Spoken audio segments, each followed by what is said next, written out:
In this video, I'm going to do an experience that has costed people hundreds of dollars to do, but for me, it's gonna be less than $5. There is no limit to how much money people are willing to spend just to see something, to experience something, or even just to say that they did something. $100,000 ice cream. Oh yes! My God. I'm challenging myself to spend 1 penny for every subscriber that I have while living in China. That means that whatever my subscriber count is becomes the new budget for my next video. So while I'm sitting here counting pennies, others are out there splurging just to say that they've gone somewhere and done something. Now this is especially the case when it comes to traveling. How many people have gone to Dubai and then not gone to the Burj Khalifa? You can't go to the tallest building in the world and then not go up it. Who goes to Florida and then doesn't visit Disney World or Universal? Likewise, who goes to New York and doesn't get a $1 sliced pizza that actually cost you $4? And who even goes to Delaware? Hi, I'm in Delaware. Now there's probably somebody from New York watching this saying, hey, I live in New York and I've never gotten one of those overpriced floppy messes. Well, that's exactly my point. These are touristy things to do, and people, myself included, are more than happy to pay the price for these experiences. Because let's be honest, that pizza is not always good, but I had fun in the moment, and now I can say that I did it. But why spend money on the experience alone when you can pay somebody to take you to the experience, point at it and say, hey, this is an experience. It's the staple of the place that we're at. You probably already knew about it, but I took you here. That'll be $500. Well, apparently some people don't have a problem with spending that kind of money. Let's be real, any touristy place that you visit is gonna have a tour guide or tour guide service. And I get it, hiring a tour guide can be extremely helpful. You basically don't have to worry about anything. The transportation is handled, the entry fee is usually covered, and sometimes they pay for your meal. I've hired tour guides myself, and I love them. They've been very helpful for me. But are they always necessary? Well, today I'm going to answer that question, and I'm going to do so by challenging myself to do a $500 tour guide experience with only $5. Now, the rule for this challenge is that these $5 that I'm using have to cover every aspect that the tour guide would cover itself. Now, that includes any transportation to and from the activity, any entry fees or the activity itself, and any food that I'd want to eat during the activity. This might be a little bit tough. Then again, we started at 0, and we've accomplished a lot since then, so this is light work. As of the time of making this video, we are officially at 500 subscribers, which means that our new video budget is now $5. Wow. Oh my goodness. Thank you for subscribing to this journey thus far. Every single one of you has made this video possible. Thank you, and you, and you, and you. Can you move aside a little bit? You too. Thank you. In my last video, we unlocked 2 new modes of public transportation. This one and this one. In this video, now with a $5 budget, we have unlocked the next tier of public transportation. A new one, yay. But why talk about it here when I can just show you? All right, here we are. I'm not actually here right now. This is a green screen. Blue screen. We're blue today. This is the Shanghai Metro, our next tier of public transportation. I love the Metro here. It even has its own little mascot. I call him Butt Cheek Bob. I just made that up right here on the spot. I don't actually call him that. These are all the lines that run here in Shanghai. It may look scary at first sight, but it's actually super easy to navigate. First of all, the lines are numbered like other places, but the lines here are also color themed. The handles, the seats, it's painted on the walls. It's super easy to get around. Also, everything is translated to English. Secondly, the metros here are super clean and sleek, especially to other places that I've been in big cities. They're also cheaper than anywhere else I've been. And that's what makes it nice that we can afford it today. Now here's the real question. Are they crowded? Yes and no. It just depends on what time you go and which line you're on. For example, if you're on the line that goes from the main train station to the tourist destination at 5 p.m. on a weekday, then yes, it's going to be busy. The location I'm on my way to today is 30 minutes away via metro. For reference, it takes 24 minutes by car. That just shows you how convenient the metro is here, and all for a whopping 4 kwai, or 55 cents. And just like that, we're here. This is Nanjing Road, pedestrian street. All the tourists come here to walk around, shop, and make their way down to the Bund, which is a staple of Shanghai. And so is Shanghai Disney. Subscribe if you want to see what that's like. Now, because it's a tourist site, there are bound to be tour guide services. And when I Googled it, the first suggestion that came up was this half-day tour of Nanjing Road in the Bund on trip.com. So I decided to check it out, like I was a tourist wanting to explore Shanghai for the first time ever. And I was shocked at what I saw. Okay, Shanghai Nanjing Road pedestrian street and bund half-day tour. Tour with a private driver. So they pick you up, they take you to Nanjing Road. Free entry, so I won't have to pay that. And then they just drop you back off. Okay, so $100 for that is a little steep. Do they at least offer food? Meals not included, but you get to ride in a Buick. Let's book it. $300? Wait, whoa. Where did that extra $200 come from? What the heck? Wait a second. It says $100 right there. What if we did 2 people? $359? How does that make sense? You're just paying for the car. I would just have the Buick to myself. 6 people. NANI? $580 with no meals included. This is a ripoff. Who's paying for this? Okay, you get it. This half-day tour of Nanjing Road is expensive and not worth the price. So let's see how much bang I can get for my $5. This is someone walking through my shot. I'm gonna run that back. Hang on. This is Nanjing Road, or Nanjing Pedestrian Street, one of the very popular tourist attractions here. It's just a road that you walk on. You saw it at the beginning of the video. We're just gonna walk it and explore it. In order to have a successful tourist experience here, I am setting 3 goals for tonight. The first goal is to do something that only a tourist would do, and I would never do ever living here. The second goal is to absolutely splurge. And the third goal is to have a silly, goofy time, because this place has a lot of silly, goofy things to offer. All right, well, let's get going.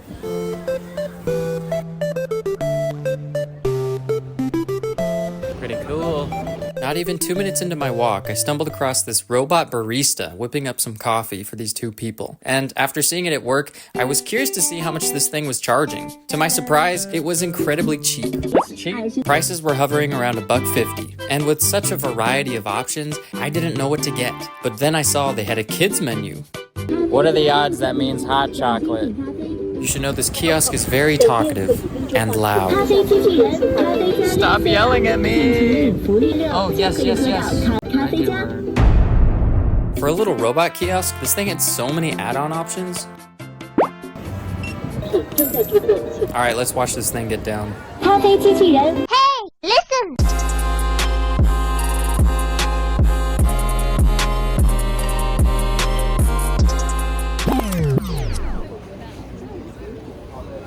I guess it's on break.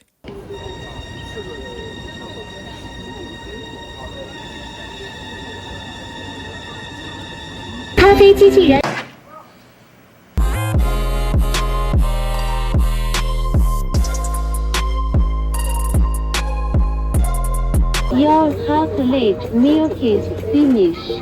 My chocolate milk is finished.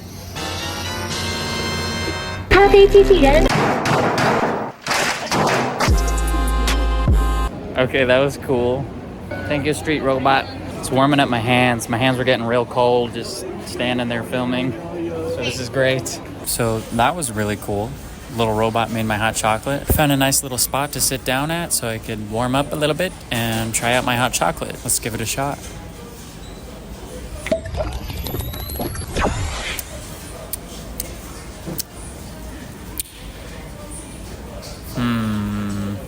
Okay, so regular sugar here means sugar-free. I mean, I should have known that. I've been living here for so long now, and I expect things to be sugary, but they're not. Nothing is really sugary here. America is full of sugar, full of sweets. China doesn't really do that. It probably tastes better if I got the extra sugar option. Probably tastes like a normal hot chocolate in America. Actually, that's giving it too much credit. But I mean, it's not bad. For $1, that's pretty good.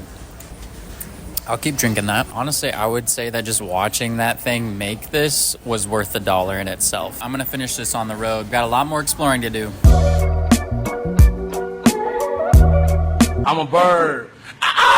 While at this crosswalk, there were cars zooming by and this lady was just crossing the street like nothing was going on. I was scared for her at first because I thought she was blind, but then I realized she's a local. China's also got these lifelike animatronics showcasing how their products are made, which are super creepy. I watch you while you sleep. Even the Zoltar machines were realistic. I like it now. I like it a lot. I think it's because all the sugar or whatever. All the cocoa powder or sugar is at the bottom. After finishing my diet hot chocolate, I visited this place called Miniso-Land. It was opened in October of 2024. Let me tell you, this place was actually insane. I thought Tom's World was overstimulating, but this place was on another level. Speaking of levels, Miniso-Land has 3 levels to it, and I was about to explore all of them. I have to get something from this store. I have to. Level 1 consisted of tons of plushies. There was Disney stuff. Why does this poo look like someone just lit a fart in his face? Oh, bother. Harry Potter, My Little Pony, Hello Kitty. Basically anything kawaii, uwu. I'm just here with my boy Ryan. Level 2 broadened its products to a whole new demographic of consumers. The main section on this floor was for pets. There were a ton of themed dress-up items to accessorize your little fur baby. All relatively cheap too. It ranged from like $2 to $7. Scrump would look great in this. Saw this creepy dog that looked pretty real. This floor also had beauty products and other accessories. And of course, more plushies. Please. Level 3 was interesting. It had a whole section for fragrances and creams and lotions. Some of which included pure water, blue water, pretty girl, butterbeer. No. Pink Sniper. And my personal favorites, Doo-Doo and Popo Milk. Level 3 also had some really cool toys I wanted to buy, but I couldn't afford. The floor had plushies and furniture. Get it? Furniture. Brother, this guy stinks! And of course, there had to be Lotso. Lots and lots of Lotso. Oh, that's calling my name. The store had so much to offer, but I had to focus on the task at hand. Here I am at the back of the store again where the sale stuff is. I found quite a few things, but I've got something in mind. I can get this wafer thing, or I could get this Pokemon type gummy thing. I mean, I can afford some of the more pricey things in here, the $2 things, but I still haven't accomplished the touristy goal yet. I would count the hot chocolate, but that's something that I did because I wanted to do it, not necessarily because it was touristy, rather, it was something I did because I was cold and wanted to be warm, and I thought it was fun myself and wanted to try it. So I'm gonna get the cheaper option, and I've got a touristy thing in mind. Me when you subscribe.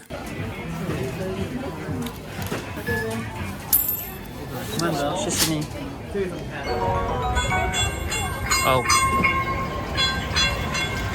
So cute, I want to body slam it. Nanjing Road had so much to explore. I simply can't talk about everything in this video or it'd be over an hour long, so I'll just show you a few of the highlights. One of these was the Chocolate Museum. It featured some cool things made entirely out of chocolate, some chocolate modes of transportation and architecture. This button said push if you are a chocolate lover. And after seeing what I saw, I just had to push it twice. Another highlight of Nanjing Road are the food vendors. They've got a variety of fun foods to try out, or not. See, these are the things that the crazy friend in the friend group would say, hey, how much if I eat this? Except here, it's the other way around, where you're paying them to put yourself through that. Either way, if you don't come here for the food, at least the music is always bumping. I was now crossing the last street before the Bund, and I got lucky enough to see them switching out Zoltars. And then finally, I arrived at the Bund. Hello. Well, hello. Guys, we made it to the Bund. Look at that skyline. I've seen this view so many times and it never gets old. I love it so much. And this is all free. This is all free to see. The road I just walked, everything that I did was free. Seeing this view is free. Getting your pictures here or a video here is free. This is the Pearl Tower. This is the Shanghai Tower. The goal is to be able to go up into both of these towers. And I plan on doing that very soon. I just wanted to show this to everybody. It's pretty darn cold, so I'm just gonna soak this in for a little bit, and then we've got one more goal to accomplish.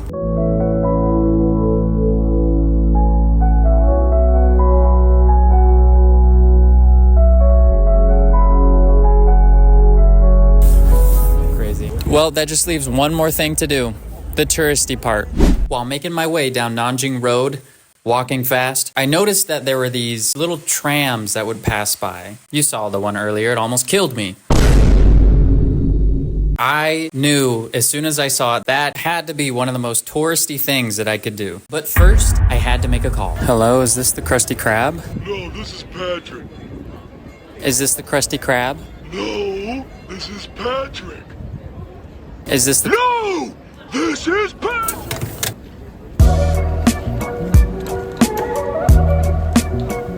Hello. All right, time to try out this gummy. Hope it tastes good. Should be good. For $1, not bad.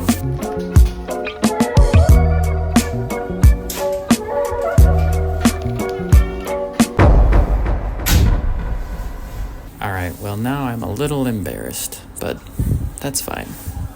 I could use some company. Hello. Please, I only have one hand.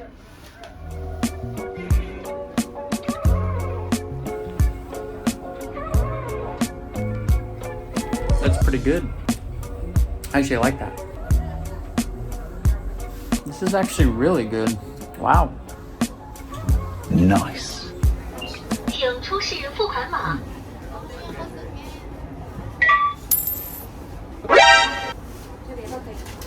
Oh, we have company. Oh,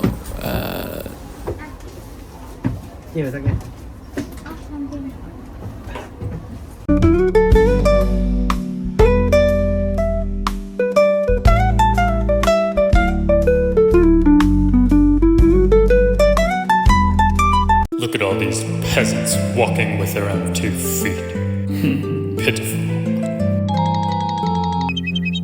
this was much faster than walking back. Oh, well, maybe a little faster. This was not faster. Not faster at all. I think that's why the other people left. So then it was just me and my original friend. Oh no, she left her glove.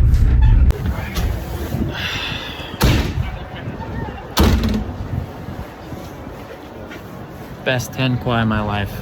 That was awesome. The good thing is it spits us right out where we started, at the metro. Yay!